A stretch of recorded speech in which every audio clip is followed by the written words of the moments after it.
Hey, what's up everyone, and welcome back or welcome. This is your first visit. My name is Matt. On this channel, I review brand new cars. Today I'm at Gettel Toyota in Bradenton, Florida, checking out this brand new 2026 Toyota RAV4, which has been completely redesigned.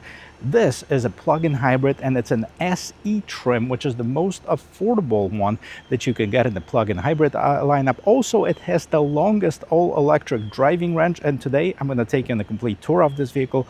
We're going to check it out together, exterior, interior, technology, and the test drive. If you like watching videos like this, don't forget to subscribe to the channel for more automotive content. And now let's get back to this.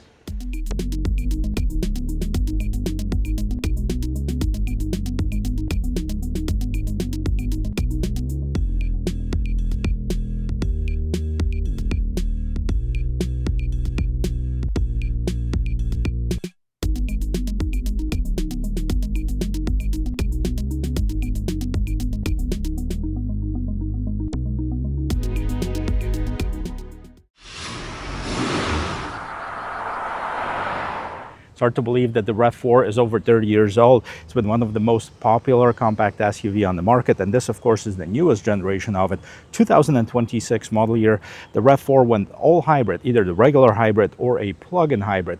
Available in several different trims, many of which I already covered on my channel, and this is the cheapest, the most affordable plug-in hybrid in the lineup. This is an SE trim. It really doesn't have anything added to it. So let's get into it and check it out, starting from the front end. Starting right up front, guys, if you like the color of it, they call it the ice cap. It's white.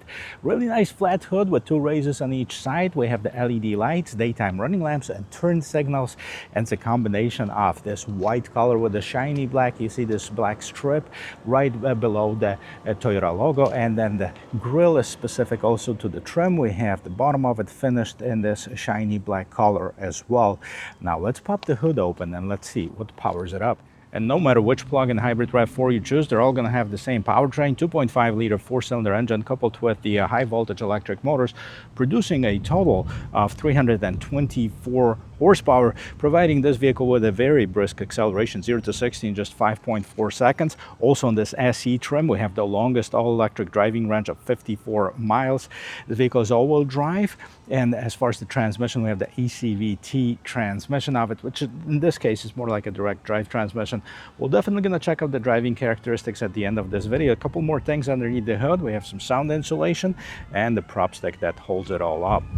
As far as the dimensions, the height of it is 66.9 inches. The overall width, 73. That's without the mirrors, of course. 181 is the total length, with 105.9 inches in between the wheels. We have the ground clearance of 8.1 inches. Let's take a closer look, see what's going on this SE trim. 235 by 60 on 18-inch rim. That's the size of the wheels.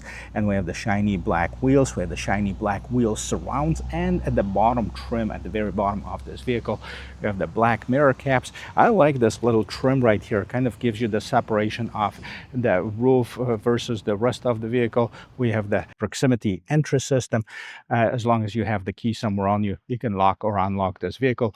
Low profile roof rails right on top. No sunroof on this one, and then again this trim kind of continues, kind of giving you this floating roof design feature. And we have the gate spoiler right here in the back with the third brake light. Also a fully LED light setup in the back, including the tail lamps, turn signals, reverse lights. Plug-in hybrid electric vehicle, that's what you'll see in the back, and a sporty finish to the bottom of the bumper. When properly equipped, this vehicle can tow up to 3,500 pounds. SE is the trim on here, RAV4 spelled out, rear view camera, exposed wiper, and the Toyota logo.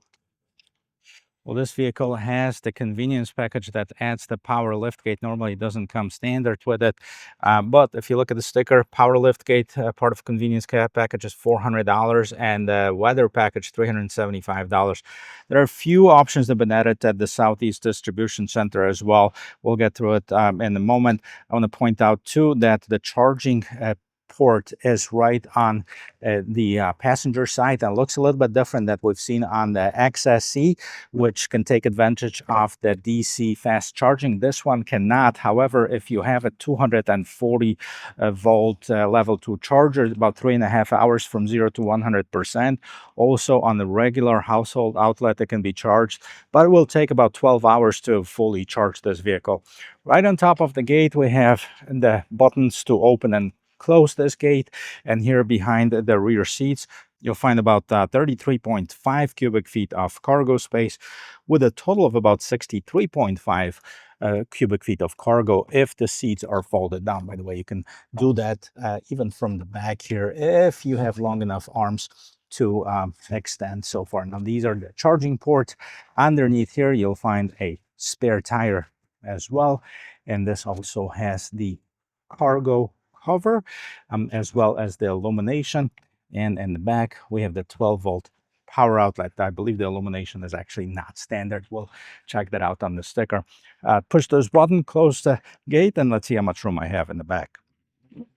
And here in the back seat, this front seat is adjusted to my regular driving position, and I'm 6 feet tall for the point of reference. You can see that I have about 5-6 inches above my head, so plenty of headroom, plenty of shoulder room, plenty of knee room, and my feet fit nicely in the footwells right underneath here. No shortage of room right here in the back seat. Let's see what else is going on. As far as the rest of this interior here in this rear door panel, this is hard plastic, but this is nice and soft, as well as the armrest. We have the door handle, window control, more storage here in the speaker. The seats are premium fabric, as Toyota calls it. They're nice and comfortable. They also seem durable. We'll see how they hold up in the long term. Right in the middle, you have the console that folds open with the 2 cup holders. And in terms of the storage in the seats, you have the seat back pockets in both the driver and passenger seats. Right in the middle console, 2 15-watt chargers. Those are the USB Type-C. And you also have your own vents for the rear passengers. Slight bump in at the back. And let's check it out, see what's going on in the front. We're going to listen to the sound of the closing door. Oh, could be better. All right, in terms of this front door panel, so we have the soft inlays right here. This is still hard plastic, window mirror lock controls, more storage right at the bottom here. And the seats are power, so we have the 8-way power adjustment with lumbar support on the driver's seat. On the passenger seat has manual adjustments. They're more bolstered on the sides here, and you can see more of that contrast stitching on the seats. Overall, looking pretty good. Nothing too special as far as this pedal box. We have the ability to open your gas tank and the hood. This is your dimmer and your gate opener. Let me jump inside. I'll show you the rest of this interior. Let's hope the sound of the closing door is better from the interior. Okay, well, it's not horrible, but it could be better. And this is the interior of this base trim Toyota RAV4 plug-in hybrid SE trim. So the same soft material as you'll find on the door, we'll find right at the bottom here. You have the shelf where you can put your cell phone or anything like this. They're rubber lined, so it's not supposed to roll over there. And this is all hard plastic on the top. As far as the dashboard, we have the base screen here. We'll get to the functionality of it. And as far as the steering wheel, we have the leather wrapped steering wheel with the stitching on the inside. It is thicker in the right spots. It also has a bunch of buttons on the left hand side. You can control what's going on in your digital instrument cluster, as well as adjust the volume. You also have the seat track button, voice control, and the back button. And on the right hand side, you have the cruise control, adaptive cruise control, and lane keep assist. And I got it out of the sun, so hopefully you're going to be able to see what's going on here. And here's the instrument cluster. So we have several different settings that can be changed. I'm going to OK to select that. We have the vehicle settings and we have the gauge settings. Go to the gauge settings, hold to control it, language units, meter type, EV, that's on right now, drive information, displayed information, drive info terms, trip A, trip B items. So lots of customization here. We're not going to go through all of them. And in terms of vehicle settings, this is where you can turn on, for example, that power liftgate control, which was off when I got in the vehicle. I thought it didn't have it, but this is in the PBD. So you hit this and you toggle this switch either on or off, and then you can do the opening adjustments as well. But we're going to get out of here. more settings that you can adjust here: scheduled maintenance, rear seat reminder, etc. And overall, you have all the basic information in this instrument cluster. EV mode ready, HV mode. Right now the vehicle is in hybrid vehicle mode, and it is ready. Only 4 miles on the vehicle right now. And let's check this out. Moving on to this infotainment system. This is the base 10.5-inch screen. The higher trim levels or part of the optional package, you can get the 12.8. The functionality is going to be very similar to that. We're going to set it up later and accept it. In terms of the navigation, it's a subscription-based navigation system. And you have the Android Auto, Apple CarPlay capability on this vehicle. In terms of the radio, so this is all brand new. So let's see what else is available: FM, AM, Sirius XM, Spotify, Bluetooth, and USB. And as far as the phone, you can connect this. Charging right now, we have charge limit set to 100%, charge and battery, etc., and the different settings. So multiple different adjustments can be made in the settings features here. In terms of the climate control, it's right on the left hand side at the bottom of it. This screen is always on, so you can adjust it. Right now we have it in low and auto, but if I wanted to reduce the fan speed, I can do it manually. We have the heated steering wheel and the heated seats on this particular one. And then if you don't like the slider on the screen, you can also adjust the temperature manually by using these buttons at the bottom. Push to turn off the radio, push to turn it back on, and then adjust the volume. This vehicle comes with a basic 6-speaker stereo. It's okay. I mean, to me, it would be enough, but some people like it more fancy and more advanced, then you'd have to go to the higher trims. Now, down here at the bottom, two pretty large vents. We have the hazard lights, and if you're wondering what this is a battery to my camera that keeps on overheating, so I have to redo this video every few minutes. Drive modes. In terms of drive modes, we have the normal, eco, sport, and custom. And as you can see, that changes display in the instrument cluster and the infotainment system. Leave it in sport. And we also have the auto, EV, or hybrid vehicle mode, so either electric or hybrid vehicle. And because it is an all-wheel drive vehicle, we also have the trail, sport, or normal mode in terms of the off-road modes. There is no charging pad on this one, as you'll find on the higher trims, and we have the 15 watt chargers for the USB Type-C, hill descent control, traction control that can be switched off, and this is your regular shifter. You can actually put it in the sport mode and adjust the gears manually. Those are simulated gears, of course. We have the electronic parking brake and the brake hold button. And yes, Toyota is tracking you, so if you want them to stop, you have to call them and let them know. So here is your console. And the pretty cool thing about this console, you've seen me do that on some of the other models too, that you can actually pick this lid up and flip it upside down.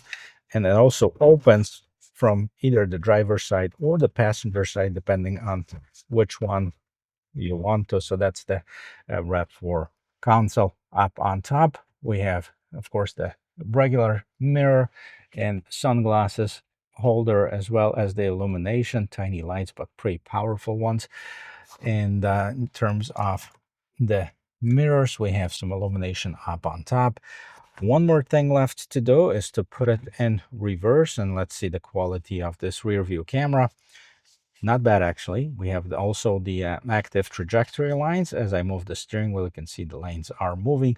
This is a basic camera with two different angles here, so that's as far as that. And this is the interior of this 2026 RAV4 plug-in hybrid SE. Well, let's talk pricing, take it for a spin. And in terms of pricing, the plug-in hybrid RAV4 starts with the SE trim, which is this one, starting MSRP $41,500. This one has a few added features. Total MSRP with the destination on this one, $45,914. Woodland is the next trim up, $45,300, starting MSRP XSE $47,200, and the GR Sport $48,500. I have done the videos of the GR Sport very recently and the XSE prior to that, so you can check out the rest of my channel and find those. I'm going to link one of them at the end of this video as well. So let's take this for a spin and let's see how this vehicle handles on the road. For the purpose of this test drive, I am in the normal mode and I have the vehicle deciding whether it's going to go EV or hybrid, and that largely depends on the level of the battery and the charging of the battery. So we are in the hybrid mode. By the way, some people are asking of what's the gas mileage. If the plug-in hybrid is depleted, you still get 41 miles per gallon combined just using the internal combustion engine on this plug-in hybrid. So worry nothing, it drops, but it doesn't drop dramatically. At 54 miles, if you are not working very far from home, you can literally like plug it in overnight and have a fresh charge every day to get this vehicle in the electric drive. So most likely you won't have to see the gas station, well, almost never, right? One of the first things that I do is also check the turning radius of this vehicle. I have some parking spots, so very non-scientific method, but let's see how many parking spots does it take to turn it around. So we have 1, 2, 3, 4, and about a quarter parking spots to do a 360 on this RAV4. Now let's take it on the road and let's see how this vehicle drives. First things first is merging in traffic.